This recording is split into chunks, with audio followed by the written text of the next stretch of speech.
touch. He got the ball. Everywhere we go, it's the Tottenham boys making all that noise. Everywhere we go. All right, everybody, who's happy clapping? Who's feeling good? It's the day after what was a magnificent triumph for Tottenham Hotspur. I'll be honest, I'm feeling incredible. And I went golfing afterwards, had a couple of drinks with a friend, had the worst game of golf of my life because I probably was just thinking about that triumph the whole entire time. Dave, Indian takeaway man, he's going to be busy over the weekend. Sadly, today you have to be a good boy in some regard, right? You know, if you're going to be celebrating the Good Friday. But man, I'm feeling good. It feels good to win. It feels good to have a European semifinal to look forward to. The season's not done. Ange Postecoglou's not done. We're not going anywhere, baby. Oh, Jack, it's absolutely unbelievable. Yeah, look, the Indian guy's already been on to me today. I said, look, you're going to have to delay it tomorrow. It's Good Friday, my man. You know, he's like, please come down tomorrow. So I said, look, I'll be there. Don't worry. Have my korma ready for me for about 7 p.m., you know, so I'll be down. So that's good. I've already got that booked in for tomorrow. But honestly, look, I'm just living in a like someone says in the comments there, parallel universe today. I'm on a different planet. I'm absolutely buzzing. And you know what? The fact that you've lost so much and so much pressure on the football club and everything else, it almost makes this win feel even better and is taking me to even greater heights, you know, because everything in the universe yesterday and the build up to the game was telling us this can't be done. You look at our away record in Europe, everything else, no captain. It looks like your manager's gone and everything else. You know, the fact that you've just defied all the odds. And I know that every other club is raging that we've advanced this far. It makes it feel even better, Jack. We've sang it in France, we've sang it in Spain, now we're singing it in Germany. And hopefully back to Spain again, Jack. Oh, there was a night in Frankfurt to remember. Hopefully people do have some Frankfurt recipes for us in the chat. Maybe you guys got some beers in, got to have a nice evening, and then also have a wonderful weekend planned as well. The season is certainly not done, everybody, and that's what also was all about, right? You know, there's such a huge chance that we were going to go into the end of the season not in the best of moods. And honestly, as well, you know, we're going to be in London for, I think, one of the games, you know, that we'll be able to watch, or at least I will be, from one of the Spurs pubs. I'm looking forward to that. I mean, so much to look forward to with Tottenham Hotspur right now. It's like we've been hooked back in. We're all the way back in, baby. We're all the way back in, completely hooked. Is that second leg before the Palace game? I think the second leg is before the Palace game, yes. So if we're going to the Palace game, we could potentially, that place will be rocking if we reach. Do you know what? This is what's great about today, Jack, just in general. Sorry, just let me go on. I'm in the mood today. But, you know, like today we could have woken up, the manager could have been sat, we'd be sitting here talking about what players are useless and need to go as well and everything else, and the club would have been in absolute turmoil. And to be honest with you, that Palace game, I was starting to dread it because it's like, I'm going to turn up, it's going to be half empty, no atmosphere, no nothing. But now that we're in a European semi-final, if we turn up to that Palace game and we're in the Europa League final, there would be no better time to be at a Tottenham game. Oh, what a happy clapping game. That place will be absolutely rocking that day, Jacko. Rocking. I can't wait. It's just again, I mean, they've just hooked me back in so hard. Tottenham Hotspur, just all the happy clapping juices are just being injected into my veins. I have IV fluids of happy clapping juice just going in all directions inside me right now. It just feels incredible. Everybody, hopefully you all feeling is pretty good. Maybe some of you might be a little hungover. Luckily, I am not, because like Dave said, you know, we had to get ready for today. And also, Dave is right. You know, potentially I had to get up at like 3 or 4 in the morning, you know, and potentially this thing ended up going terribly, but it did not. I was able to rest, sleep in a little bit. Everything is looking good. It's a beautiful day in Seattle as well. I'm looking forward to enjoying this weekend. Hopefully you guys are as well. And I'm also looking forward to enjoying this Twitter Reacts with all of you guys. Thank you guys for all the love, all the support. Thank you guys for being there with us yesterday. It was a real dogfight yesterday. It was a real tough roller coaster, but we got through it, and we have so much now to look forward to. Absolutely feeling in a fantastic mood. It's been pissing rain here all day since about 5 a.m. this morning. Hasn't stopped non-stop. I reckon how I'm feeling right now, I could walk outside without any rain gear on and not feel it. Yeah, you're going to be doing spinning in circles. He's going to be spinning. Might even go swimming in it, down to the river. Waving his arms like an eagle that you just took down against Frankfurt. Let's get to some of the lovely, lovely people in the house with us, and then we're going to get started off with this Twitter Reacts. Artist T saying, "Morning, boys. I'm happy we won but after sleeping over it, I might have a slightly controversial opinion." Listen, I'm not surprised, Artist T. I'm not surprised. I think you're still well reserved over things, but it is good to see you. What is the controversial opinion, though? You got to put it. You can't prelude us. You got to put it in the chat here, artist. Yeah, it's like saying what you're having for dinner and then not telling us, Artist. Yeah, I'm having dinner and then just walking off. You know Yeah, yeah, come on, my man. You know the rules around here. Mark News saying, "Pick up Dave and Jack. Oh my God, the boys stepped up and got us over the line. Unbelievable performance and a tough away ground as well, away from home in Europe. Do you dare to believe? Come on, you Spurs. Come on, you Arizona Army." Love that from Marky New. Big up, Mark. Naughty Paperclip. What just happened? Am I in a parallel universe where Spurs were actually amazing? Yep. And he's saying, "Just me and my sausage," says Naughty Paperclip. 100%, man. Get your Frankfurters out, everybody. Get your Frankfurt recipes into the chat. Dio Dubba Legends. What a wonderful day it is today. Nothing like a Spurs win to brighten your day. Listen, man, to brighten your weekend, I'm going to be happy clapping for the next few weeks, MJ. Probably for maybe even over a month. I'm so looking forward to the semifinal and then potentially a final afterwards. It's going to be crazy, brother. Derek Hutchinson, you absolute legend. Good to see you in the house with us. Jay Keaveney, I've forgotten what winning felt like. Come on, you Spurs, especially wins like that, man. You know, it's one of the best wins we've had in a long time. And in my opinion, so deserved. We were by far the better team in the first leg.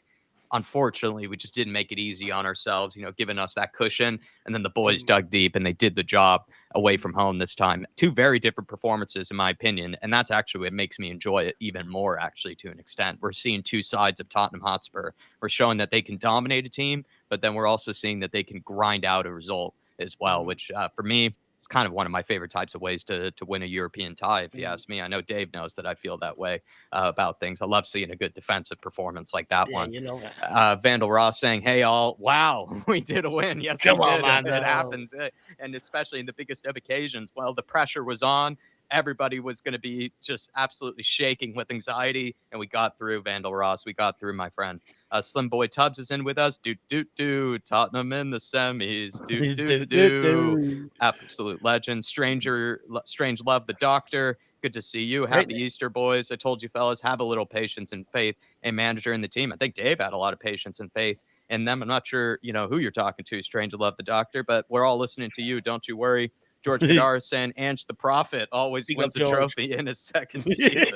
Absolutely, the Prophet. Looks like. Big up, Georgie there. Wait until Monday night and we all be brought back down to earth. I don't know, Derek. I think we could probably lose 3 or 4-0. I know I've said that before, but this time I truly mean it, man.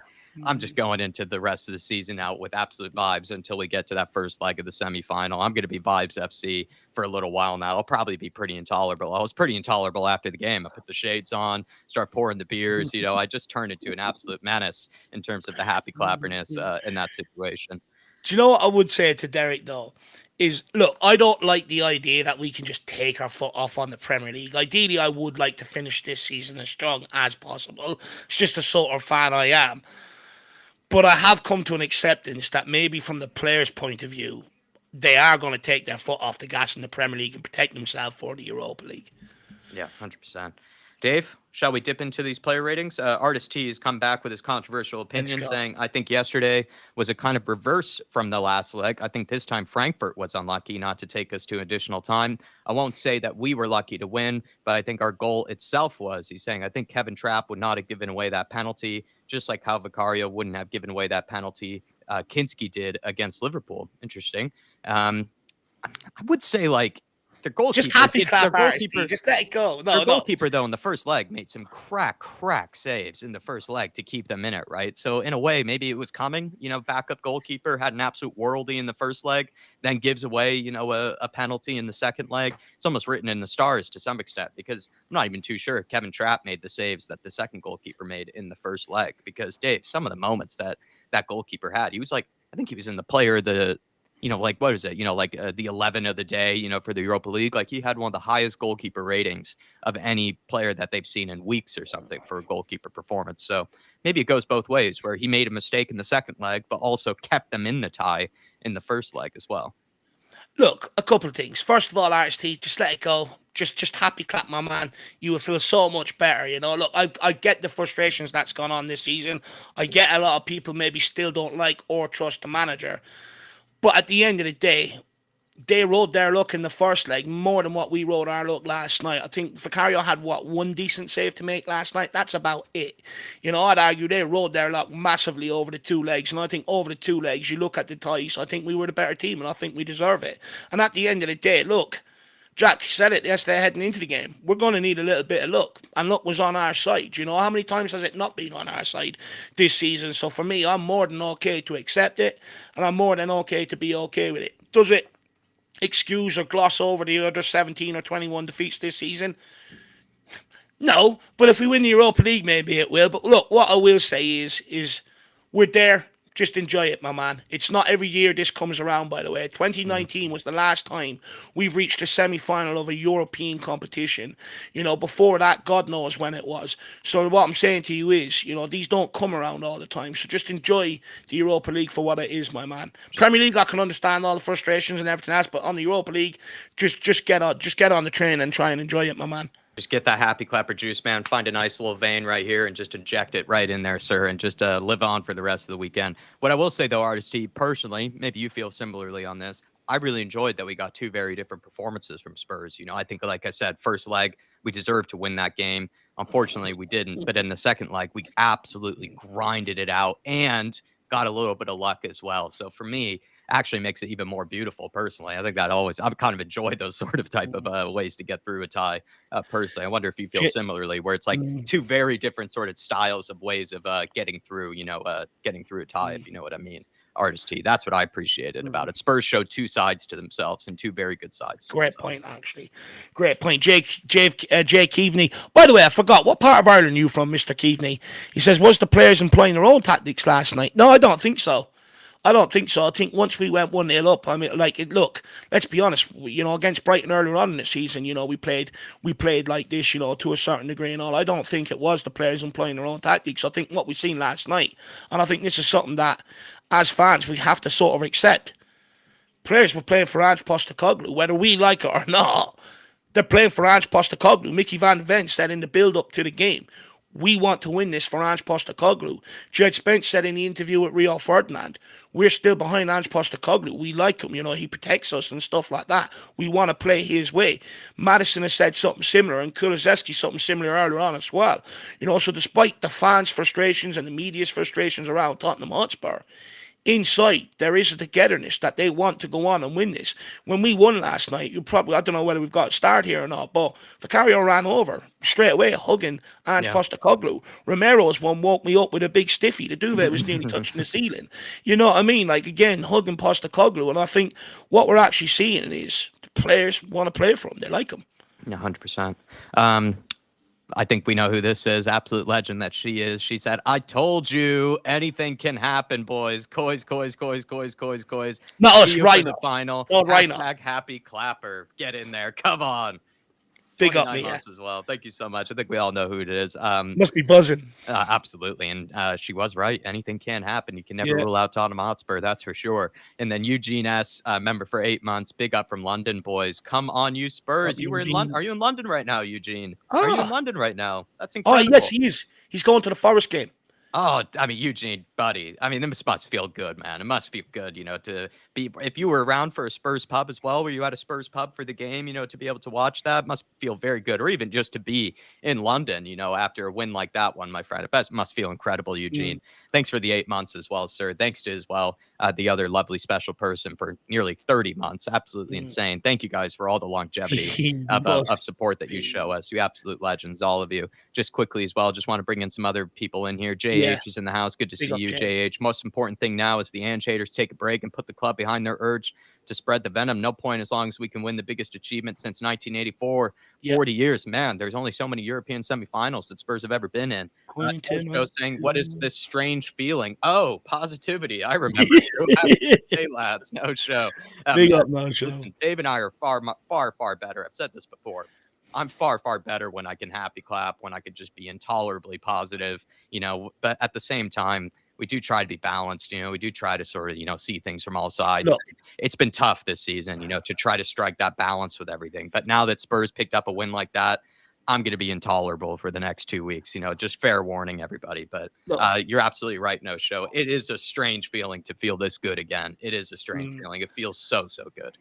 Look, at the end of the day, we've made no bones about it, Jack. We've been honest with everybody.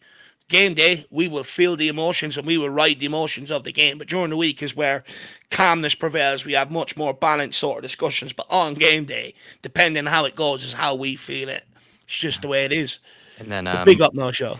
And then Artist T saying, "I'll convert to becoming a happy clapper." Jack is my main inspiration. Listen, Artist T, it's a You way of don't have life. to. It's a way of life, man. It's a way of life. Trust me, it does hurt sometimes, but it's about being, as a Tottenham Hotspur fan for a long time now, not that long of a time, probably about a little over 10 years, but it's just, I don't know, man. There's just, you got to enjoy the wins when they come. You got to enjoy the big moments when they come as a Spurs fan. We are not Real Madrid. We're not a Bayern Munich. Yeah. We're not those sort of teams that, every year you're expecting to win the Champions League. Like me as a Spurs fan, dude, sometimes I've overly, like Davis known, I come back hungover after a 1-0 win over Fulham, sometimes, I'm just that sort of type of person, man. I love winning. But I also love winning when you're a Spurs fan because you can take sometimes the smallest of victories and they can feel so good given the context of just the basket case that this club can be But sometimes, also, man. It makes it incredible. absolutely spot on, Jack. And also, let's put it into context. I mean, well, first of all, like Jack said, there's no problem of having the ambitions of wanting to be like Real Madrid and all. I think the shell of the club is there for us to become that juggernaut. But the reality is, our season has been ended since 2019, way before this point, time and time again for the last 5 to 6 seasons. The fact that this season is still alive and we actually have a chance of winning something, which let's not lose sight, is what everyone wanted coming into this season. When people started, going, oh, he always wins in his second season, it's because fans are pointing at that maybe he's letting us down. We're not winning anything and stuff like that. But the reality is, we've still got a chance. And look, I've been around long enough to know that I can sit there and not enjoy these moments and I just become more angry at the football club, etc., etc. Or I can choose to enjoy when these moments come around, and that's exactly what I'm going to do. I just can't sit there and just hate all the time. I make no bones about it. I want an excuse to happy clap, and I will take them. Yeah, 100%, man. We take them when they come. Mario, good to see you in the house. You Big up, absolute Mario. legend. Kitty Boss, great name. Yeah, great name. Captain Pants, good to see you. I feel like it's been a while. Good to see you in the house. Joseph O'Hanlon, great to see you, Joseph. O'Hanlon, that's an Irish last name. You from Ireland, my man? Very good name. Conrad, Beyond 72, good to see you. Most important thing now is that the Ange lovers take a break and put the club behind their urge to spread venom. Come on, you Spurs. Come on, everybody. No agendas needed. Let's just celebrate the win. No need to chirp back at each other. Good to see you, Conrad, though. Conrad, my man, this whole thing is just madness. At the end of the day, whatever side you're coming from, the main objective is you want Tottenham Hotspur to be successful. And that's where I take solace in it. To be honest with you, just enjoy it. Support the club the way you want to. Everyone pays enough money. But what I've always said is fans going at each other is just not achieving anything. We all come together, we'll achieve a lot more, Conrad. Big up. And Kaylee Davis, good to see you, Kaylee. Are we going to see Spurs play in the snow in Bodo Glimt? I think nowadays, or at least I would assume that the snow, I mean, it's April. I mean, come on. Surely it doesn't snow for that long. Surely it doesn't snow for that long in Norway. But I wonder, now that we're reaching the springtime, approaching the summertime, Kaylee, that the sunlight, I wonder if it will be, bright and sunny actually during the game. It could be like an 8 o'clock game over there, but it might, the sun might still be wide up in the, high up in the sky. That would be kind of interesting. And I'll be honest, of all the European away days to go to, this one would be cool. This one would be super cool to go to. It's like a very, very small town. I believe it's the smallest, or sorry, the biggest like province or the biggest sort of town or something like above the Arctic Circle in Europe or something like that, or maybe in Norway. And it's still tiny. Like I was zooming into it, on Google Maps, and it's like a few restaurants, like a few pubs, and then that's about it. It's just a bunch of snowy, capped houses and and sort of lodges and everything. It's very, very cool looking. If I know you're well traveled, Kaylee, maybe one day you could make a trip up to that sort of area, but it's a wild place to go to. So I'm jealous of those Spurs fans that get to make a trip up there. Look, it's not an easy place to get to either. Them Spurs fans that do make it out there deserve a hell of a lot of credit for planning the journey and making it happen, because that is not an easy way there to get to. Even when you fly into the airport, I still believe it's like an hour and a half, 2 hour journey from there up into the Arctic Circle. It's not an easy way there to get to at all. And what I will say is, I do think we have to get this done and dusted unequivocally in the first leg, because out there on the plastic pitch, we've had trouble with that down the years. You go back to Tamworth earlier on in the season, trouble playing on it. I go back to young boys in Switzerland back in like 2010, 11, if I'm correct. We were 3-0 down at half time. Now we ended up coming back 3-2 and we destroyed them at home. But again, that was a plastic pitch and we were 3-0 down at half time. So, them plastic pitches ain't easy because the ball bounces differently. It skids off the surface a lot more. It's a lot faster and stuff like that. So it's a much different game. So we have to do it at home. 100%. And they're quite used to it, whereas we are not, and so we'll have to, maybe Ange is going to have to take them to the local parks, in and around London, to start practicing on those sort of types of pitches. Big up, though. And Shikari Shock, thanks for joining us. So many people in here. Ghosted is in here as well. Big up to you guys. Big up Shikari and K32. Absolute legends. And Kieran as well, K32. Hello, Dave and Jack. Hope you're doing well. Didn't I tell you that Spurs are going to win this competition? You might have, K32. You might have. Big up to you, my friend. Spurs are on the way to Bilbao. Iceman is in here as well. You absolute legend, Ricky. Good to see you. Matty Bynum as well. Absolute legends, all of you. Let's get into it, though, here, everybody. We're going to quickly go through some player ratings. Everybody, feel free to follow Dave on Twitter at theirishyid, please, so that you can respond to these. We want to get as much engagement on these player ratings as we can. I was happy clapping last night, though, to be honest. In my player ratings, I was very close to giving some people a 10, but I decided probably not to because it's not like, anybody scored any goals apart from Solanke. So I think I had to tone it down a little bit. But Dave, everybody went for an 8 of my choices of a 9, 8, 7, a 6. Do you think that's fair by the fans, for going for an 8 for Vicario? He made a world-class save, one very world-class save. Do you know what, Jack? I actually thought Vicario had a decent game last night, especially off the back of the problems with the ball that he's been having at his feet. And it wasn't just the Wolves game. Let's not forget that. There was a lot of games before that where he was nearly caught and just about got away with it. So, to come out there last night under that pressure, under that noise. But what I like about it is he didn't take that risks. He went longer when he had to, and I think he deserves a lot of credit for that. And also, that save that he pulled off when we were 1-0 up, near post, that is an unbelievable save. And he's done that time and time again for Tottenham to try and keep us in games. So, maybe 9 is a little bit heavy. I would go with an 8. I think he had a good game last night. And he pumped it long, plenty of times when we asked him to. He wasn't flapping around at the back as much as he has in other games. So I think an 8's absolutely fair. I agree with the people there. But of course, everybody in the chat, feel free to respond to these, as we go through them. Poro, I thought Poro had a great day, and also maybe defensively, Dave. I don't think he was as exposed as he was in the first leg. Would you agree with that? I mean, they've gone for a 7 here. I would lean towards an 8 too. Like, I thought he made good decisions in possession for the most part. He whipped in some good crosses as well, that I think Romero and Bentancur nearly scored from. And just again, I reemphasize this point. I just don't think he was as defensively, let's say, sketchy or vulnerable as he was in the first leg, personally. Do you know what, Jack? I actually think, on reflection, I think Pedro Porro deserves immense credit for last night, because they did target his side an awful lot last night on reflection, thinking they were going to get Joy down there, doubling up a lot of the times as well. But he dealt with the majority, if not most of it, last night. I thought he was absolutely brilliant. And do you know what? In possession, I thought he's been a lot better than what he's been in recent weeks as well. Sometimes when the pass wasn't on there, always going short, he went a bit longer, tried to put it in down the channel for Solanke to try and get hold of him and get us up the field. So I actually think he deserves a lot of credit last night, and I'd give him another 8. And then this was a lot of people's man of the match, Dave. Destiny Udogie. I can see why. He did an incredible job defensively, but then also was that outlet, just running up and down. He combined well with Matisse Tell.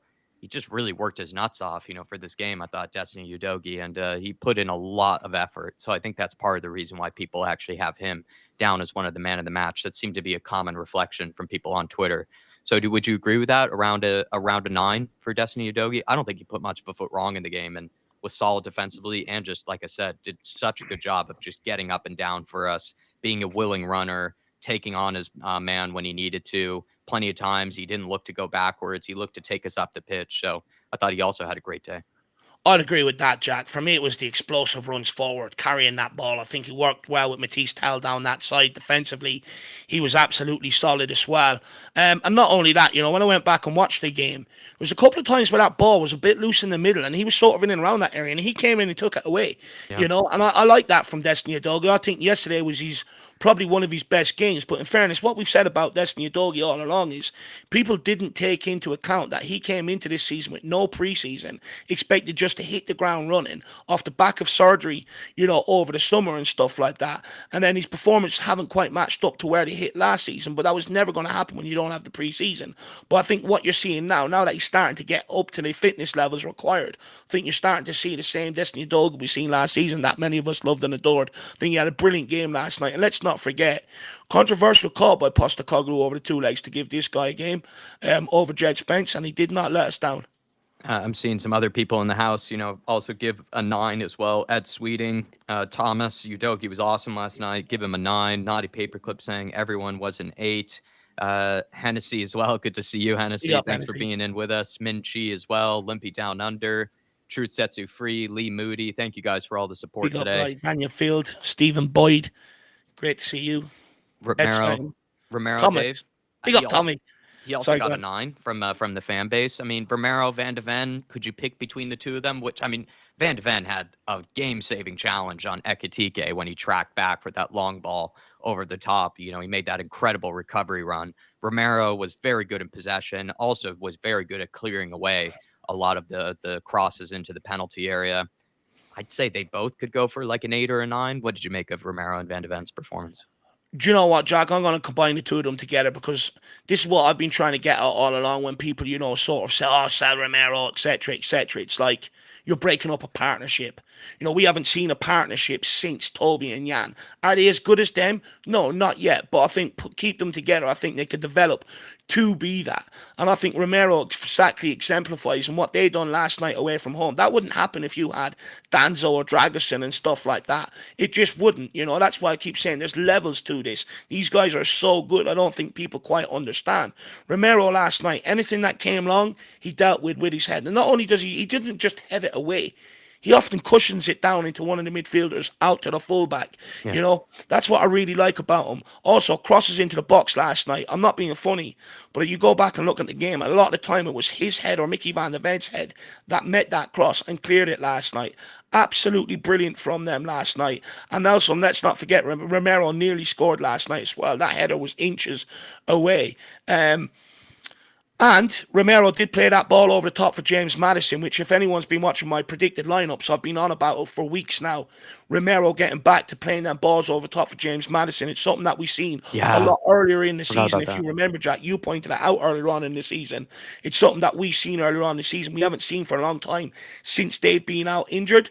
Now that he's back, and that's what I've been trying to point out. That's the difference that Romero gives us. That ball for last night for Romero or for Maddison, that was almost Toby Alderweireld-esque. And that is exactly what Romero gives us. Not only is he great defensively, but on the ball. And Mickey van der Ven, like you said, that recovery challenge, if he doesn't make that, last night's game is a complete different story.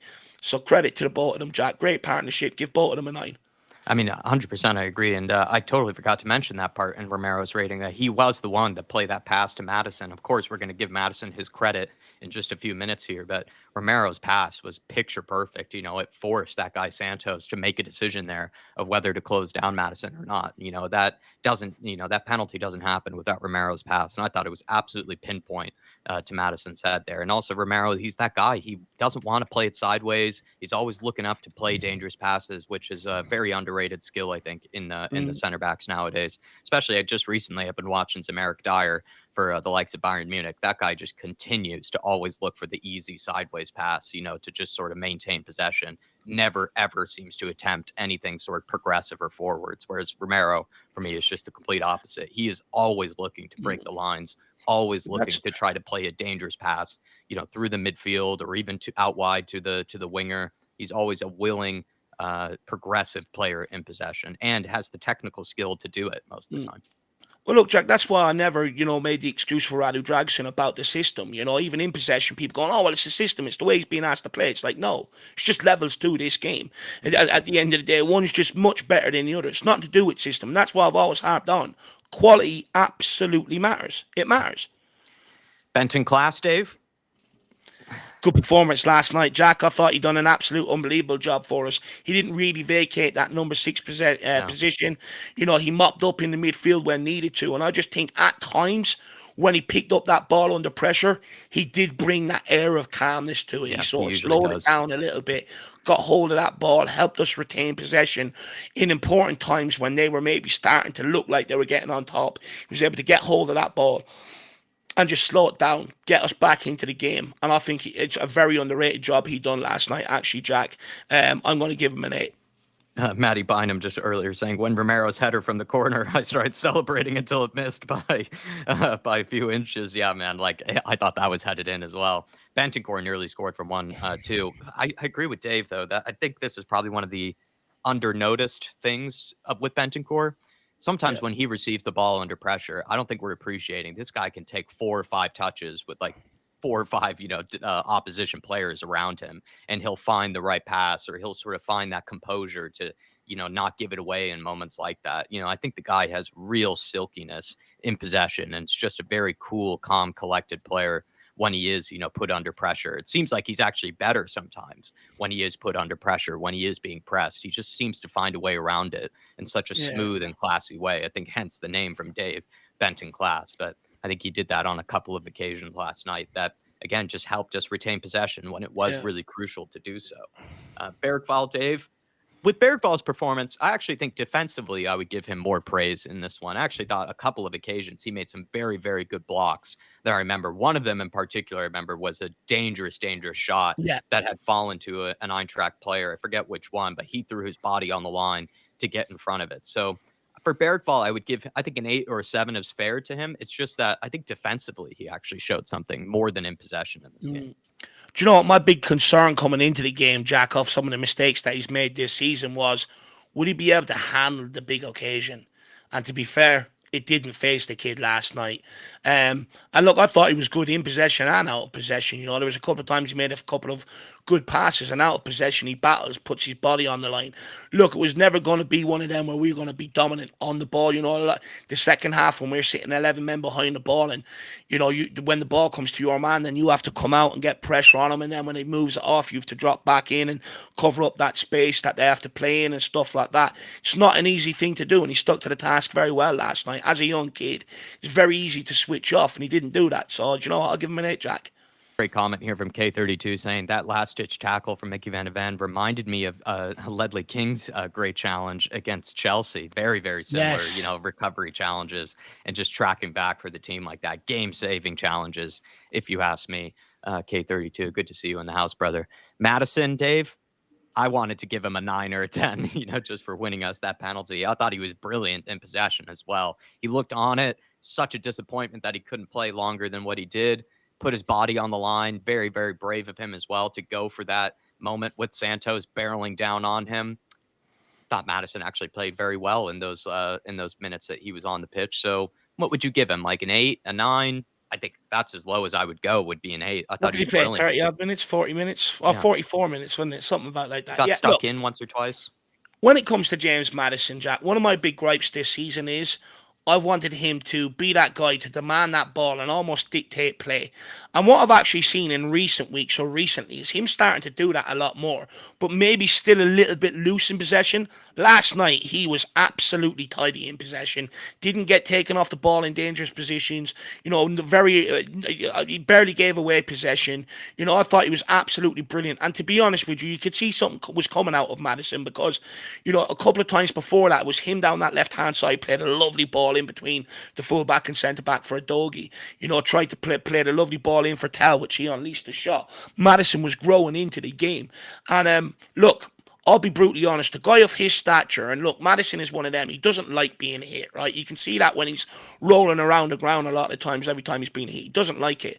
Someone like him, I would almost expect to pull out of that last night. Almost duck, just let the keeper have it. He didn't do it. He made sure he got there first and asked the question of VAR, and we got our rewards. And I think on that bravery alone, he deserves massive credit. That run, people might go, oh, that's out of the ordinary. No, it's not. Go back and look at a lot of games this season when Romero was playing centre-back.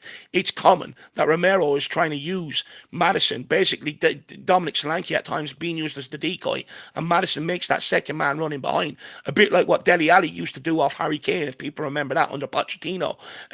So for me, I think it's a shame he came off. I'd argue if he would have stayed on, could we maybe went on and got 2 or 3, maybe. But at the end of the day, I thought he had a very tidy game last night. I know it's hard to give him an 8 off 44 minutes, but that's what I've got to judge him on. And in that 44 minutes, I think he played well. So, hey. Yeah, I personally thought he was really growing into the game, like you said, and I think he was really trying things. He looked positive on the ball. He was actually shaking off some Frankfurt players again, the way he can receive it on the half term, or the way sometimes he lets the ball go across his body when he's being put under pressure. He tried some decent passes in behind for Tell or Udogie. He looked bright, Madison. He looked capable of causing problems. If he stayed on the pitch longer, I think this maybe would have been an easier game for Spurs, if you ask me, if he was able to be on the pitch that a little bit longer. And like you say there, though, very, very brave against Santos. And he also, you maybe pointed this out, or we both pointed this out, he does like to make those runs, beyond the opposition backline. And Romero picked him out. And we've seen Romero pick him out for those passes. It seems like they have that connection or that trust with each other, where Madison will make the run, and Madison knows that Romero will find him. You also have to be good to execute it, though. That pass, to be able to have that passing range, not every player has it, but also to be able to take the ball down the way Madison does with that ball coming over his shoulder a lot of the times. I mean, you've got to have quality to do it. You don't have quality, that doesn't happen.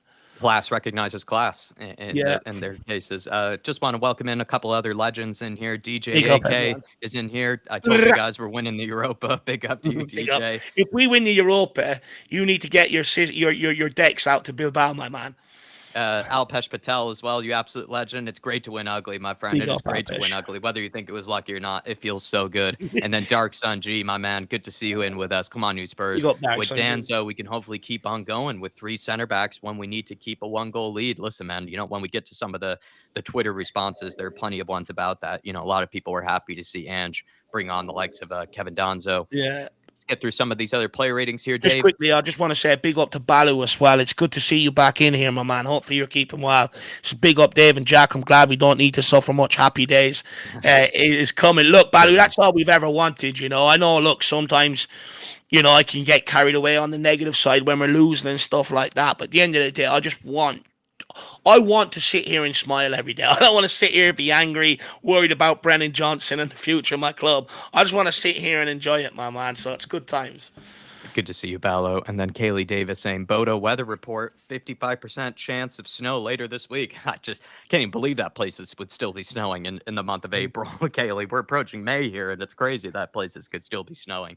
It just shows, that I'm maybe, locked in my Washington weather mindset right now. It's going to be a gorgeous day. I'm looking forward to enjoying it later, Kaylee. Kulusevski, Dave, I gave him personally a 6 because I don't think he... How would I put it? I just don't know if he looked fully fit. Like he wasn't really, because with Kulusevski, he's a bit like a Solanke where he's going to work his tail off usually, out of possession, get stuck in, try to put in challenges. He looked like he had to pick and choose moments when to do that. Like he kind of had to. And also just when you're coming back from injury, you're not going to be able to run around and muck about as much just because it's impossible to be back to game fitness so quickly. So that's part of it for me. I don't know if he put in, as I'm not even criticizing him here, I just know he can put a more defensive shift in than maybe he did on the evening. And then I still think of that one breakaway when Solanke played him in through and behind. I was very disappointed, with that effort. I just thought he could have done so much better. I think that of all the chances to grab that second goal, I think that was the best of them. And I just wish he did a little bit better with that one because I thought it was a little bit wasteful from him. Even if he got the shot on target, maybe we could have gotten a corner from it, been able to waste more time. It's just the fact that he didn't even really take on the man, just sort of fired it, very far away from the goal. I just was a little underwhelmed by that, to be honest. But I'm not even trying to criticize him that much because I don't know what we were supposed to expect. The guy's just coming back from injury in a huge game like that. But we're just going by player rating, and the player rating I would give him would be like around a 6. No, 100%. Like, I fully understand what you're saying there, Jack, but I do think there has to be an understanding that this guy has been out injured for a while. To expect him to come back and just be sharp like that, it's a little bit unrealistic. Some players are able to have that ability. Some players take a couple of games to get going. But from one thing that was evident for me when he came on, Jack, and I think I pointed it out to you on the watch long very, very quickly, he doesn't look fit. he doesn't look like he should be out there in terms of, like you said, the energy that he was able to put in going in on the press and stuff. However, I would make the argument, yeah, despite maybe that chance near the end that you were talking about that he pulled wide. I thought in possession he actually done what he was supposed to do, carry that ball up the pitch for us. He created didn't he create a chance for Brennan Johnson at one point? He had another shot before that he hit the target with. I thought in possession he actually done what we needed him to do, especially towards the end of that game, where he was able to just pick up that ball, travel up the pitch with it, and just relieve pressure. That's all you want on there at that time. You just want someone that can pick up that ball and just travel with it, get you up the field, get you off your own 6-yard line, get you up the field a little bit, and that's exactly what he done. Look, wasn't a great performance. I think a 7 would probably be fair. Yeah, a 7 or a 6 for me. I'd be totally fine with that. Looks like the majority of the fans seem to agree on that. And I agree with that point that you made there, that in possession was actually good at holding up the ball for us, not giving it away, I think, too often either. And on one occasion, too, he did very well to take it to the corner for us and then was able to slip it to Bentoncourt or Matisse Tell, I'm forgetting which one, and did very well on that occasion, too. So in possession, he was actually quite good at just holding on to the ball for us. Matisse Tell, I Paolo Moratti as well. Good to see you in the chat. Good to see you, Paolo. Absolute legend. Evening, lads. I think Cooley struggled because he just didn't expect to play in the 10 last night. He was a ghost until Ange switched him to left wing to push us further up the pitch by carrying the ball. He is a great ball carrier, and I did miss that in my analysis of him. I think that's a good point there, Paolo. Matisse Tell, Dave, I thought he was silky on the day, and at one point, too, he nearly scored with a great curler. Just thought he was very, very smart in possession. And then of all the forwards between Johnson, Solanke, and Tell, I don't know if you agree with me here. I actually thought he just looked the most positive out of all of them. At least he looked the most capable of creating a goal or creating something out of nothing. And then I think combined well with Destiny Udogie as well. I'd give him an 8. Do you know what, Jack? I think if I remember, my memory serves me well. I think Tell had 2 chances in around between 20 and 30 One of them minutes. was a good one that he missed. He had one that he scuffed, didn't he? It was a good pullback and he scuffed it. And then he had one where he hit the target. It looked like it was going in. He unleashed one that was good. But in general, and I said this last night on the watch along, Jack, I actually think it was the catalyst for that win last night. Maybe for the first 10, 15 minutes, there wasn't really that much spark going forward.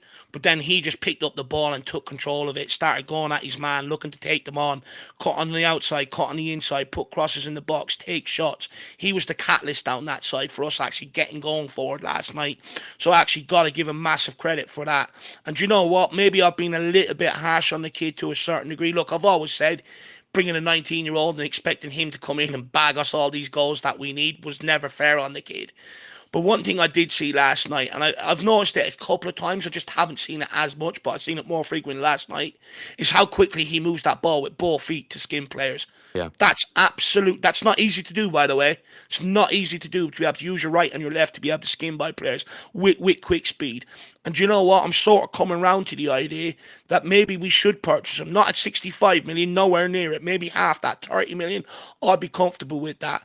But he is softening me up a little bit. I thought last night was a good performance. At the weekend against Wolves again, despite us being crap, it was a good performance by him. So, yeah, I would give him... Do you know, I'd give him an 8, Jack. I just saw in possession of all the forwards, he was by far the better one, and he just looked more competent, looked more capable of causing problems to the Frankfurt defense than I think the rest of them did. And that's, compared to the likes of Johnson and Solanke, who we'll get onto in just a second here. I see close to 190 in the house with us. Wow. If you can for us, please, everybody smash the like button. I'm only seeing about 50 likes. The good parts. I'd like to imagine that at least half of you guys are enjoying the stream and are enjoying the good vibes. So please, everybody, do smash it for us. It does help us out a ton. Just spreads this out to more and more people. To Johnson, Dave and I, we try to be as fair as we can. I don't think he was amazing on the day, at least in possession. I don't think he was. But I think he did work a lot harder than, I've given, I've said in times past, I think he's one of the laziest players out of possession in this team. I would not say that after last night. I thought Johnson really mucked in, helped out Pedro Porro, did a lot better than I normally would expect from him, at least defensively on the day. And sometimes Dave and I know Dave has brought this up. Sometimes you feel like just asking for work effort and just asking for effort off of the ball, it seems like a bare minimum. But to be fair to Johnson, I thought this is one of his better days in terms of working hard for the team and just mucking in defensively, helping out Pedro Porro, who we know can be vulnerable at times defensively as well. Fair play to Johnson, because I thought he put in a shift defensively. So I'd give him a 7 or an 8. personally. Maybe he could have gotten an assist with that pullback for Matisse Tell. Apart from that, I don't really remember too many other good moments from him really in possession, but defensively, man, I have no criticisms of him. I thought he was actually very good defensively in this game. Do you know what, Jack? I think, look, first of all, that assist from Matisse Tal, that was unbelievable play by Johnson, by the way. He picked up that True. ball. He's done what we've been screaming Early at on him in the to do. game, yeah. Use your pace, burn your man. That's exactly what he done. It was bright from Brennan Johnson. But the rest of the game, he done absolutely nothing in possession. Yeah. Anytime the ball came to him, he came backwards. And for me, that's where I get frustrated. Look, it's clear that we want to operate that ball down the left, put it in, and get Johnson to come in off the right-hand side. But that limits what you can do going forward. In order to have a fully potent attack, you got to have it down the right and the left-hand side. He can't just keep surviving off passing it backwards and trying to arrive in at the same time. Because realistically, when he doesn't arrive in at the right place at the right time, what does he offer you? Yeah. And look, I've said this before. I don't want to go down the route of praising players for working hard.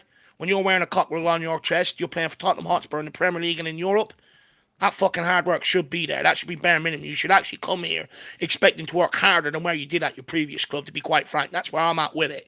But because I haven't seen it from him for most of this season, I've got to pay a little bit of credit, but I'm not going over the top. I'm giving him a 6. Worst player on the pitch last night.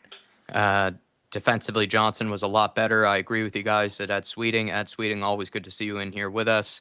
Alpesh Patel, I think he's saying, maybe Tell defensively didn't feel like was as good. I could agree with that. Sometimes Tell doesn't look as willing to press as maybe others are. K32 saying, anyone here from Jason Cundy last night? Hope he is okay.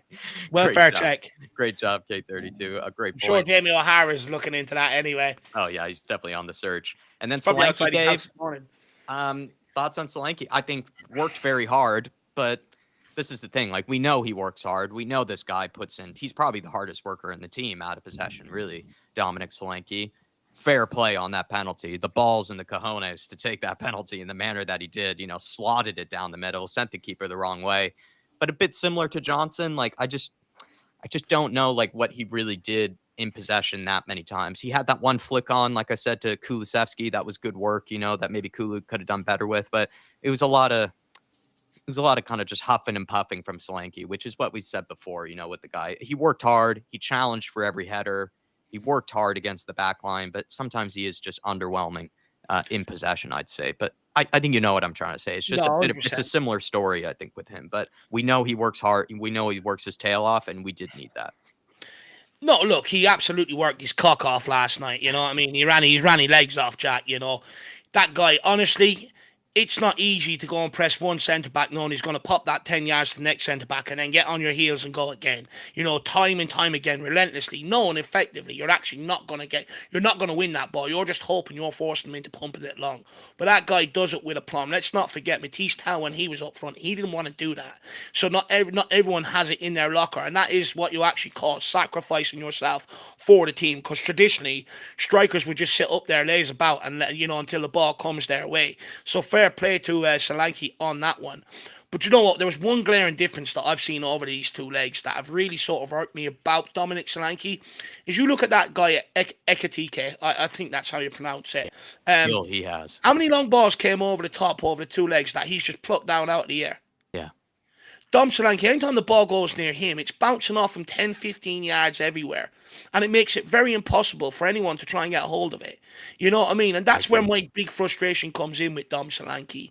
He finds it very hard to just get hold of that ball for us and hold it up, and there's no excuse for it. When I'm seeing Ekatike, 19, 20, running in behind, taking balls down out of the air over his shoulder, there's just no excuse for it. However, well, they're both big men. He has a good touch for a big man, Ekatike, and you wouldn't necessarily say that with Solanke. Sorry to interrupt. But that penalty, Jack, I mean, 11 games without a goal, fan base starting to get on your back, question your quality, the biggest game of the club season, knowing that your manager's job practically relies on putting that penalty away to a large degree. Yeah. To step up and bury that in such a high-pressure environment, That is not bloody easy to do, and I don't want to hear anyone sort of gloss over that and go, he's only scored a penalty. You step up in that high-pressure environment with all the context around it, and you put it home the way he did. So fair play. My hand was shaking after the game, pouring a beer. Imagine Dave not taking the penalty. Man. You know what I mean? And I just think massive respect to him for even stepping up. But I did say to you at the time, Jack, remember Ange was roaring on the sideline, and I said to you, Dom's taking it, and you're like, no, Tau's got it. I was like, trust me, he's just after saying it. So if any club out there wants to employ me as a lip reader, I mean, feel free. I'm good at the job. But look, Dom Solanke, I think, worked hard last night. At the end of the day, that second half, Jack, it wasn't really about, being savvy in possession. It was just about doing the right things out of possession, making it harder for them. And Dom Solanke embodied that last night. So 7. I'm going to give him an 8, but I'm still on my campaign about him being better with the ball at his feet. Once I see that, I'll ease completely off him, because I actually do like Dominic Solanke. I really do. Like when we first signed him, I mean, he was the replacement coming in for Harry Kane. On, you know me, you put his name to me that season, and I sort of shut it down straight away. I was like, come on, and I sort of didn't really like him coming in here. Didn't like him, didn't like the jib of him, didn't really like him as a player. But you know what? Over time, he softened me up a little. You got a soft spot. In possession, he needs to get a hold of that boot. I would argue, change boots, put on probably builder's boots. You'll probably have a better touch. Artist T saying, I would have done it with my eyes closed, Dave. Maybe that's the best way to do it, is just run up and kick it with your eyes closed, with a penalty like that. Patrick Davis, thank you so much for becoming a member. We'll be doing a members preview tomorrow, I think, for the Nottingham Forest game. So do join us for that. And thank you for supporting the channel, my man. All the members, you guys help us out a ton. Anybody that's a member, you really do. And anybody that does join these streams, of course, you guys do help us out a lot. And once again, everybody, if you would like to smash the like button, it does help push this out to more and more people. Well over 200 people in the house at the moment in time. So really big up to all of you.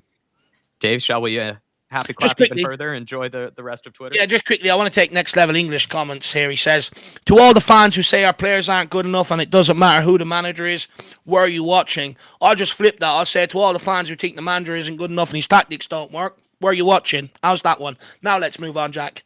Especially over 2 legs, you would say, Two can play that game, Let's just stop being petty. Let's just fucking enjoy it for what it is. And at the end of the day, I think both things are true. Players ain't good enough and the manager ain't good enough, but they could defy all the odds. Sash saying, we got Ange parking the bus before GTA 6. Kevin Donzo after coming in to make it a back 5. Neo saying, club statement, trophy parade. There, get it in, Dave. Get the cigars out. Enjoy it. This was interesting from Gus. Now that the dust has settled, he legit might be the worst referee ever to walk this planet. Dave, he was the referee that reffed our game against Frankfurt in the 3-0 round of 16 second leg. I don't know if you remember that performance from the referee, being especially terrible. But if you were to compare the two referees, which one was worse between him and the Polish guy? Look, the Polish guy I think is worse because you're just blatantly doing it in your own stadium in front of 60,000 fans. You know what I mean? Just blatantly, just going against Tottenham and giving everything to them. But I said in the pre-match build-up, when I read out his name and that he's from Italy, I did say a lot of corruption in that league. Have they brought in, the people to try and get us out? And look, to be honest with you, the fact that they even had to go, the fact that that referee didn't even call that as a penalty there and then, again, is disgraceful. I question how good you are at your job. Anyone can see that's a blatant penalty. The fact that he even had to go to the screen then after it is even more disgraceful. But then I don't know whether it's just me, but after half-time, no matter what happened, he just blew his whistle and pointed one way. It was just one way for the rest of that game. And I do think that maybe the loudness of their atmosphere maybe was swaying his decisions to a large degree. Absolutely shocking. I wonder how much his envelope was greased up last night. And then everybody get ready. We're going to be including some fan clips, throughout this one. I'm looking forward to this one. It's definitely very, very enjoyable to see. So let's take a look at the Weird Tom TV crew.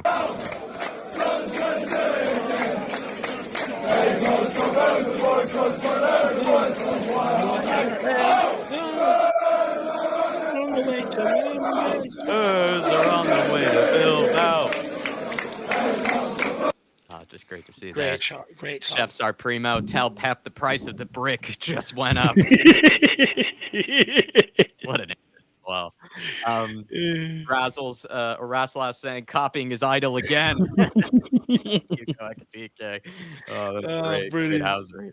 HLTCO, Crystal Palace podcaster. The biggest compliment I can pay Ange Postecoglou's team tonight is that they've seen that clean sheet and win out in the least Ange Postecoglou way I can ever remember seeing an Ange Postecoglou team Tottenham play.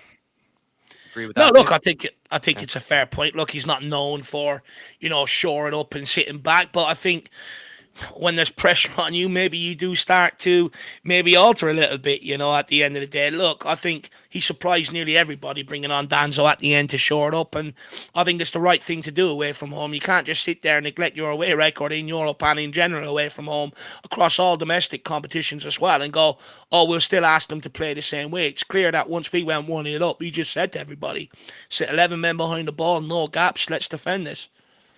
Vince Rugari saying in counteract to counter pressers, tonight's the night Ange Postecoglou era comes to an end. There's been ups and downs, significantly more downs than ups, but at their darkest, he sparked life into Tottenham Hotspur fans. His effort and dedication cannot be faulted, regardless of his tactical flaws. And then he said, "Not today, Satan." Vince Rugari absolutely loves that one. Carly saying, just like that, I'm ready to get hurt again. Oh, Did you get deja vu when he's with you? Look at that. Similar outfits, similar color scheme. Ange went for the sweater. He rolled the sleeves up, which Dave pointed out to me. He took the jacket off and he rolled the sleeves up. that's how you know he was Ange got his serious hands last night, dirty. Jack. Look, Jack, that's how you know he's serious last night. Piss and rain, the jacket comes off. I've seen that guy stand there in 30-degree heat with a big jacket on. That's how you know that guy was under pressure. But honestly, how can you not look at that image there with the players behind Ange Postecoglou and say that they ain't trying to play for him? And look, honestly, I think this is probably get Spurs fans giddy a little bit more. You see them images side by side. I mean, it's hard not to think. And people forget, on that run to the Champions League final, look, the league campaign was nowhere near as bad as it is this season.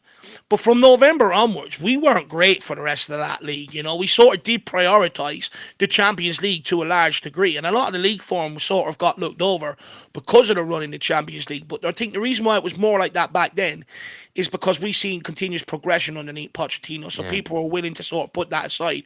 With Ange Postecoglou, it's been a little bit different. I just hope now, reaching the semi-finals, we can all just pump our brakes on our feelings or thoughts on the manager or whatever, players, etc., etc., back this for the semi-final. Let's see if they can take us to Bilbao. Because if they do, despite what's gone on this season, there'll be hundreds of thousands of Spurs fans out there. 100%. And AAC, Dark Sun G, let me know if you see this. I love the Korean cams so much. We wouldn't be able to see these sort of moments. Look at them all embracing each other. Look at them all showing the love for each other. Just the sheer joy, just elation that they had after the final whistle. The way they dug deep for each other. The camaraderie. If we were in the same room last night, that would have been me and you.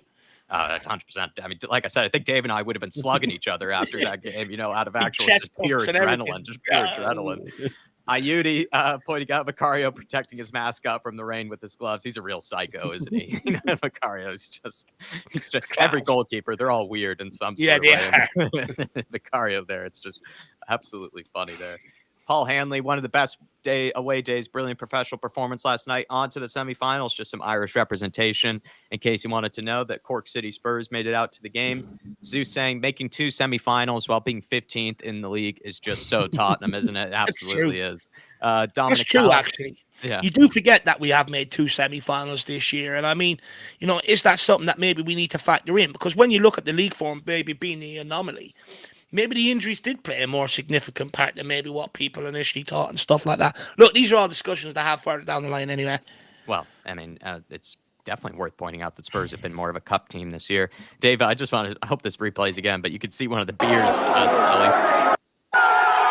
Look at the beer. It's difficult.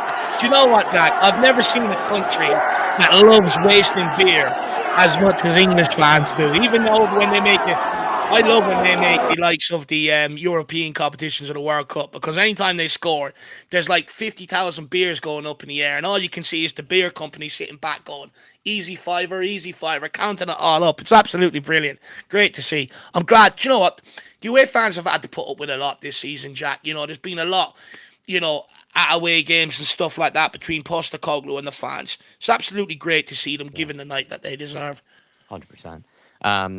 Artist T, I'm curious what you may think of this, as well as any other people that might be, knowledgeable about Bodo Glimt. Spurs fans rejoicing at the fact they've got Bodo Glimt. Bear in mind they've beaten Celtic, Besiktas, Porto, Roma, and Lazio in recent seasons, and have pushed Man United hard and scored 27 goals in 14 Europa League games in this season. No, their manager, Knutsen, was linked with the Brighton pre and post De Zerbi. Would be surprised if he didn't end up in the Premier League in the next 2 years, playing his brand of football, which has been described as kamikaze. So it's going to be two styles of managers that are very similar to each other. I think it's going to make for an awesome spectacle to have two very progressive, forward, attack-minded managers up against each other. But Doogie is right, Dave, that this manager has been well sought after, been well praised at Bodo Glimt for some time now. Look, Bodo Glimt have been punching above their weight for years, Jack. You know, it's Yeah. very rare that you see a team like Norway competing on the European level. That Bodo Glimt there, and he The way they deserves a have. lot of respect. But I see a lot of people saying that the club in general is just very well run. You know, they do everything they can to help the manager out. You know, they bring in an ex-war pilot. You know, for like some mindset and stuff like that, things we don't do at Tottenham and stuff. So look, fair play to them. They fully deserve to be there. You know, as soon as I ended off last night, I had people sending me, Postecoglou lost to them when he was Celtic manager 5-1. I think over 2 legs and stuff like that. So look, it's not going to be easy. I think what they do actually is they play on that plastic pitch and they use that to their advantage out there massively. 100%. What they don't do is sit off teams and respect them, sit in and stuff like that. They go for you out there knowing that it's going to take teams 30, 40 minutes to sort of acclimatise to that sort of pitch. And this is why I say, for me, I'm not quite so sure they're going to come out all attack at our ground because we have the home leg first. I think there might be an element where they might try to sit in a little bit more than usual. But this is why I say I think we have to try and win 3-4-1 at our place or 3-4-0 if we can. Because going out there, it is not going to be easy. And I just can't help but take my mind back to young boys in 2011 out in Switzerland, played on a plastic pitch. I got home from training. It was 45 minutes in. We were 3-0 down. I couldn't believe it. I was about to turn it off and go and have my dinner. We ended up clawing it back 3-2 and we thumped them at home. And that's why I think we need to take advantage of our home leg. Because that plastic pitch, there's better teams that have gone out there and had more trouble on it. Yeah, and they've taken so many scalps on that pitch, it's for sure. Pop Machasar, we move forward. Semifinal, come on. Pop Machasar put in a shift for us, that's for sure. Big John Bass, me after watching that last 5 minutes, get in. That's what I said during the watch along. I said, I think that's Dave. Once the final whistle goes, this will be Dave, falling asleep on that evening. Dave, that was me when Solanke scored the penalty. Yeah. That's how you were resting for the penalty, you said, Dave? No, I said that was me when Solanke scored the penalty. There was excellent housery from Romero there. He looked like he died, on the pitch. Yeah. That lockup sesh was beautiful. Romero, Ekitike gave him a 5.8. And Romero as well, just brilliant defensive performance from him. Cody Mack, Dave, I thought I would point this out. Dominic Solanke won more duels, 11 and more aerial duels than any other Spurs or Eintracht Frankfurt player. Fought for everything up top and scored the winning goal to send Spurs into the semifinals. Cody Mack criticizing anybody that wanted Richarlison to start over this guy. I think there is some nuance and some context to that argument. Yeah, look, what I will say is, he's won them duels, but how many times did he keep holding the ball? They're not going to tell you that, though, are they? They're missing that stat out because they know it's crap. So they're sort of cherry-picking the stats there to suit their argument to a certain degree. Don't get me wrong. I've always acknowledged I think the guy works hard, but it's when the ball is at his feet is my problem. Trying to retain the ball is my huge problem. At the end of the day, I understand what Cody Mack is saying, but also you've got to look into the stats of Richarlison starting underneath Ange Postecoglou. 21 goals and assists inside 27 starts. Dominic Solanke went 11 games without scoring. To think that conversation is never going to come up is just naive. And at the end of the day, I think it does point that Richarlison does find a way of scoring a lot more in this system than what Solanke has proven this year. And that's just facts. So if we want to talk facts, have that one. I think Richarlison is, more capable of sniffing out the goals than what Solanke has shown this season, at least. We'll find out as time goes on. Had the star boy crying. That's because he's out of Frankfurt this year. He knows it. He's too good to be there. No, he is. I mean, like you said, sometimes some of the touches and the way he was able to bring that one last night when he made I think Porro was ready to try and header it. He just plucks it out in a turn on the half or out in the air on the half. 6 touches in like a 4-yard radius with like every defender around him. It was insane. Ekitike, quality player, absolutely quality. Tottenham Maskey injected in, lads. Spurs through to the Europa semifinal. Get it in there, baby. Get it in. Carly saying Pedro Porro with tears in his eyes last night after the win. You won't find a player more fully poised than our Pedro. Dave, Pedro Porro, he's slamming the medicine balls, after games. He is a guy that is fully passion. He just loves football. And I do think he loves, Spurs. I think he is a guy that, whether, you criticize him or not, whether you like him or not, he does usually put in his best effort. Well, that's one thing I've always liked about Pedro Porro, Jack. I can understand maybe the questions around the quality and the suitability to the sort of the fullback position. I understand all them sort of questions, but at the end of the day, this guy's always been committed to the cause from day one. Always you see him fist pumping and all that sort of shit. I'm sorry, but I like it. It shows that a player cares. It shows that a player wants to do well. And I'm not being funny, but with some of the shit that we've had at the club down the last few years, not every player has that. They just don't. 100%. Rodrigo Bentoncourt on Instagram, just taking a nice selfie with the boys. Romero, Pedro Porro, Johnson getting in there as well. He wants to be part of the action. Yeah. Carly saying, need all the weirdos who were coming for Vicario when he told Lucas to keep his head up to see this moment as well. I think Vicario, Dave, he just sees himself as a leader and he wants to guide Lucas Bergvall through these difficult moments. It was the right thing to do, though, to go. I don't understand. I didn't see it personally myself, but if people went after him for telling Vicario to hold his head up, I don't understand that. At the end of the day, I get, from a fan's point of view, you go, why are you telling him to keep his head up? That's absolutely useless. But from a team's point of view and putting yourself in that team environment, you berate that kid, you're going to lose him. You're going to lose. You're going to suck all the confidence out of him. The right thing to do is go, do you know what? Keep your head up. You're a good fucking player. Mistakes happen. Learn from it. It's the right thing to do in a team environment. DB, good to see you in the house. Evening all, boy. It feels good to feel good about Spurs. Yes, it does, DB. Yes, it does. Good to see you in the house. This is just Spurs fans. I've seen that. Yeah, that was good, yes.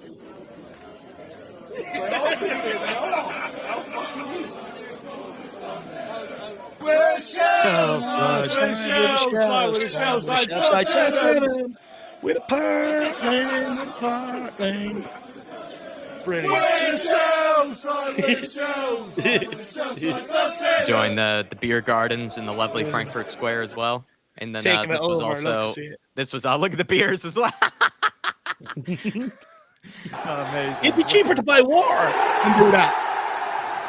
Look at the limbs. Beers everywhere. Limbs. It's great to see. Do you know what makes me jealous? It's nights like that. I'd love to. Have season tickets and have the points built up to be able to get to these away games. It makes me so jealous.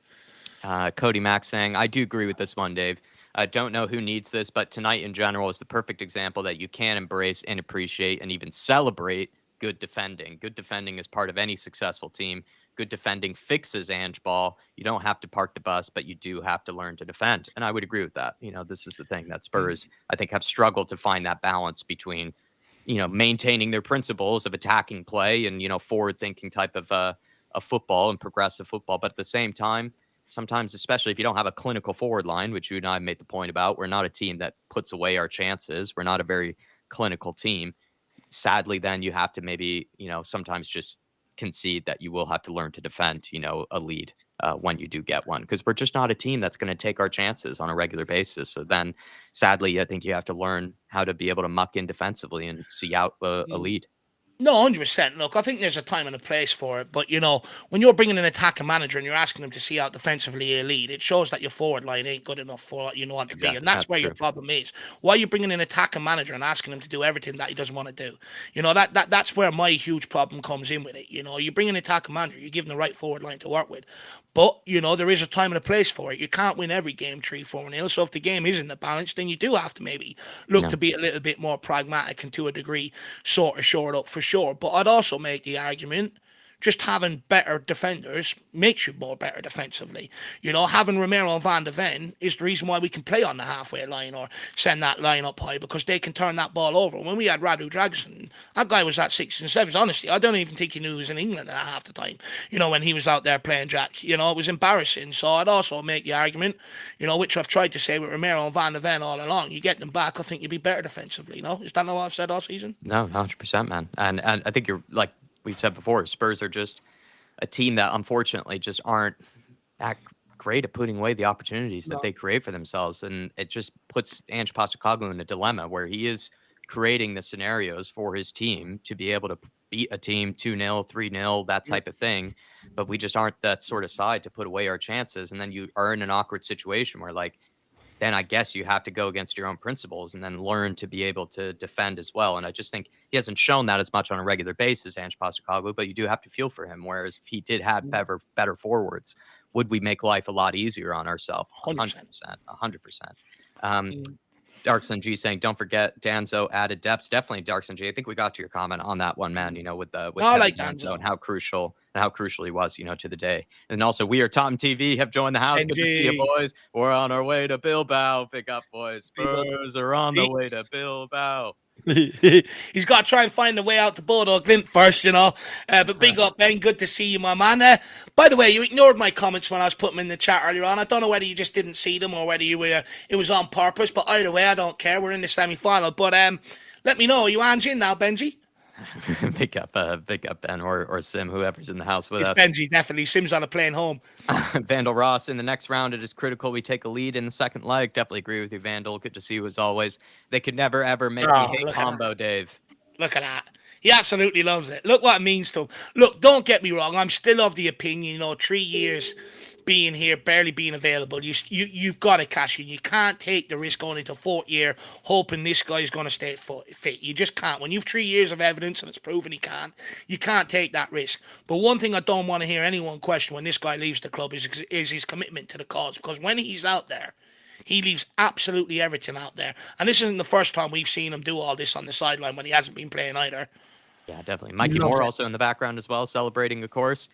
By the way, this was not given as a pen and then somehow stopped a Spurs counterattack. I think Dave and I were in the opinion that potentially not a penalty. It's just that they're right about the counterattack because then, the goalkeeper was pretending that he was injured when Kulusevski was clean through to score a goal. And then all of a sudden, they blew it up, for an injury there. And it was clear that the goalkeeper did that intentionally, just stop ourselves from a counterattack. The referee should have caught on to that.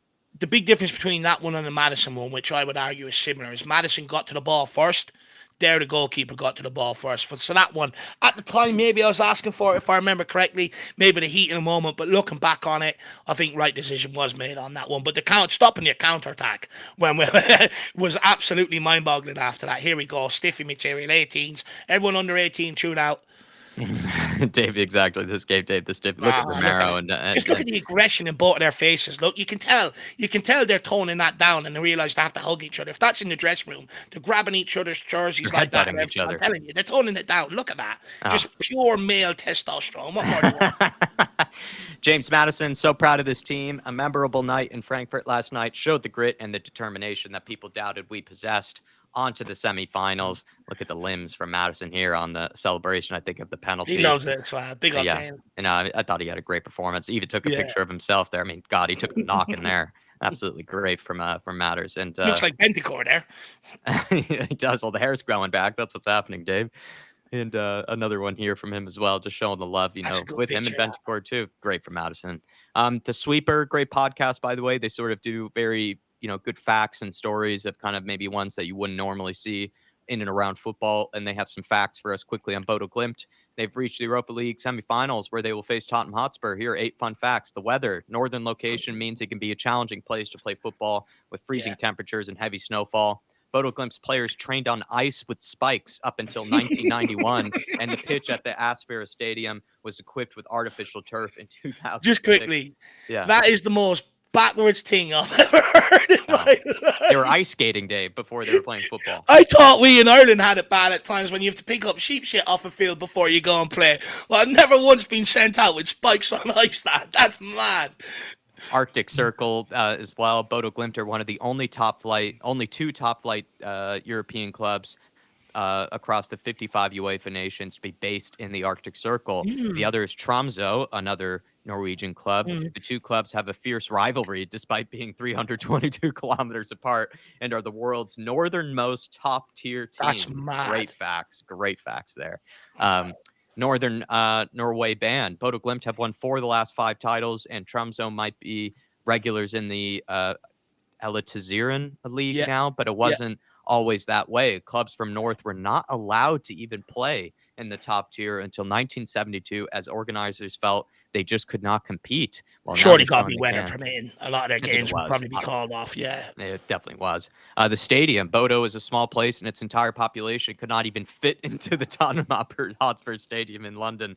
The town has 43,000 residents. The figure for the municipality is higher at 53,000, according to city population, while Spurs' home stadium could fit 62,000. So the entire municipality of Bodo can't even fit inside the Tottenham Hotspur Stadium. And then here's another one, Europe's smallest. The population means that if Bodo Glimt won the UEFA Europa League, they would be the smallest place to ever win a European trophy. The current record holders are 2021 Europa League winners, Villarreal, which currently has a population of 52,000. So actually it does show that Villarreal, right? They are also a very, very small Spanish town. Yeah. But at the end of the day, we know that Spain is a massive country.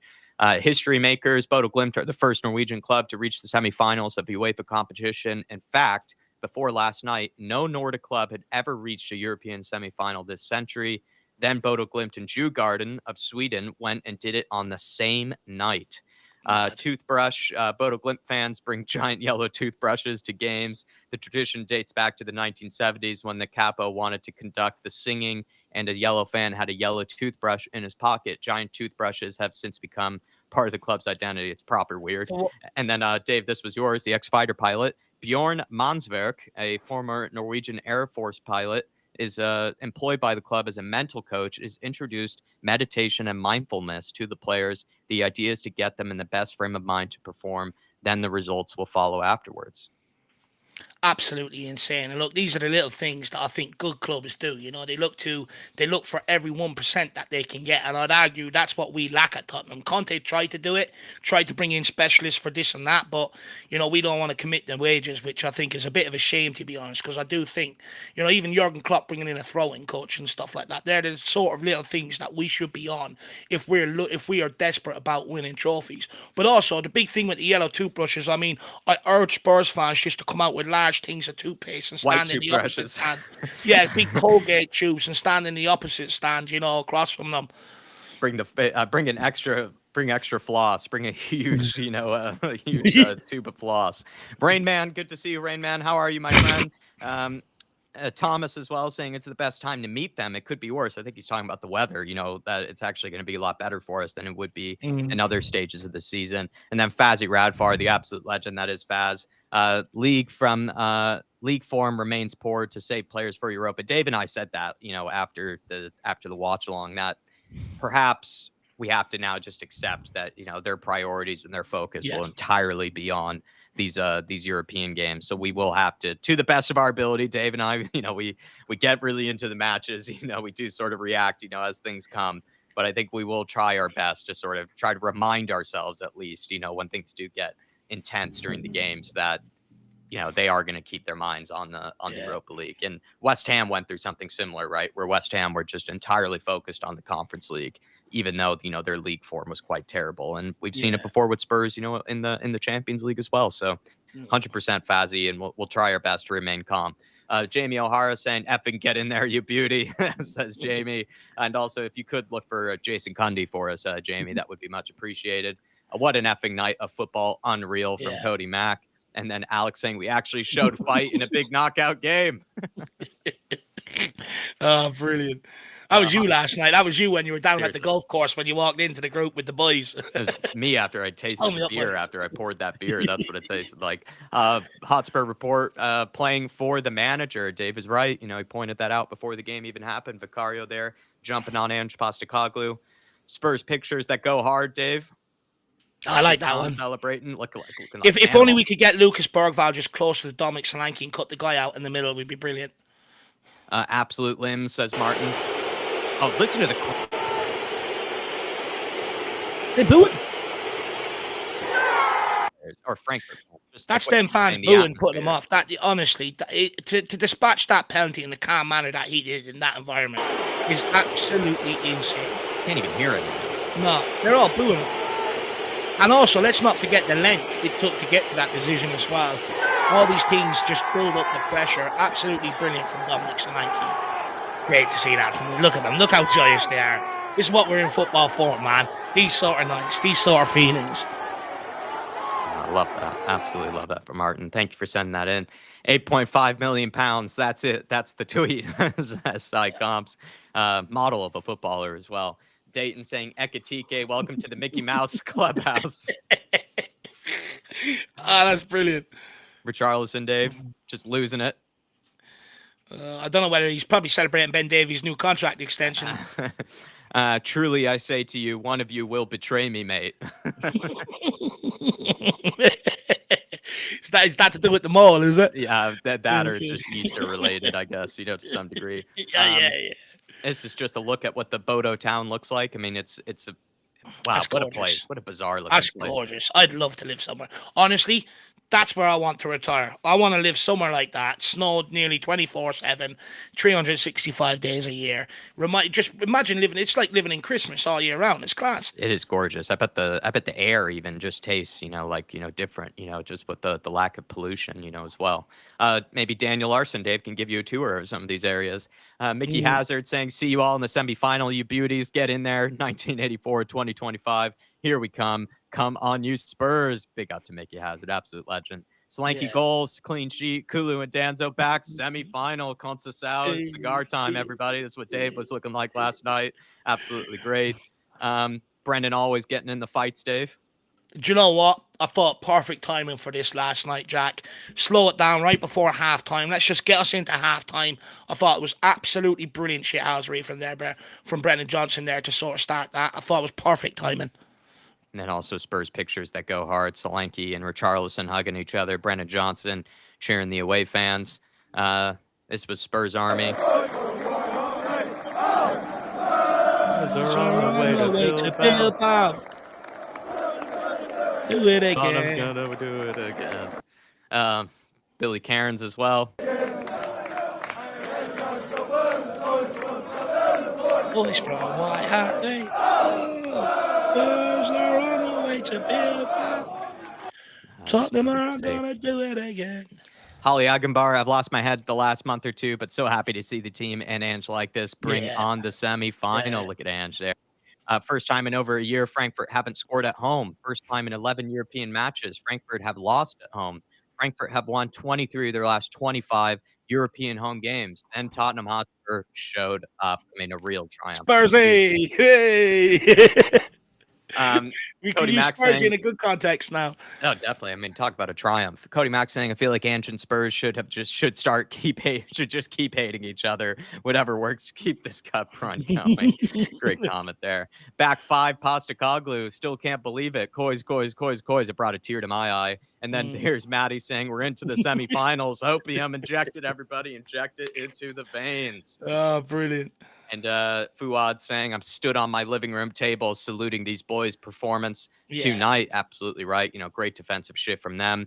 Cootie Romero, we're in a semifinal. Look at Cootie as well. Just also as well, took a picture of the captain's armband. Cootie there. Classy from him. Maybe that's what he wants next season. Maybe offer him that and he might sweep him up with a new contract. There you go. There's something about that kit, says Flav. Green on a European away night. Aaron Lennon, what a win. What a performance. Come on, you Spurs. Sandro celebrating it as well with the kids. Brilliant. These players love Ange. I really don't care what anyone. Yeah, just the way they sort of embrace each other. Kevin Danzo, semifinal. Come on, you Spurs. Jay Harris, Tottenham's coaching staff, all jumped on Postecoglou at the full-time whistle, and then Vicario ran over as well. I think, everybody was just taking images of that sort of thing. And then Cody Mack, my lineup versus Liverpool away ahead of the first leg versus Bodo Glimt, the entire under-21s brilliant. team. Unreal from every single one of them, including Ange, up the effing Spurs. Yeah, big old Billy. And I think that is it, Dave. We are through to a semifinal. Look, we're through to a semi-final. I think one thing, from a lot of the images and stuff coming out last night in the videos, that despite what we think, the players still want to play from, which, is probably why we're here in a semi-final to a large degree. But look, it's absolutely wonderful. I've been on cloud nine all day. It's pissing rain outside. Like I said, I might even go swimming in the river. I feel that good today, to be honest with you.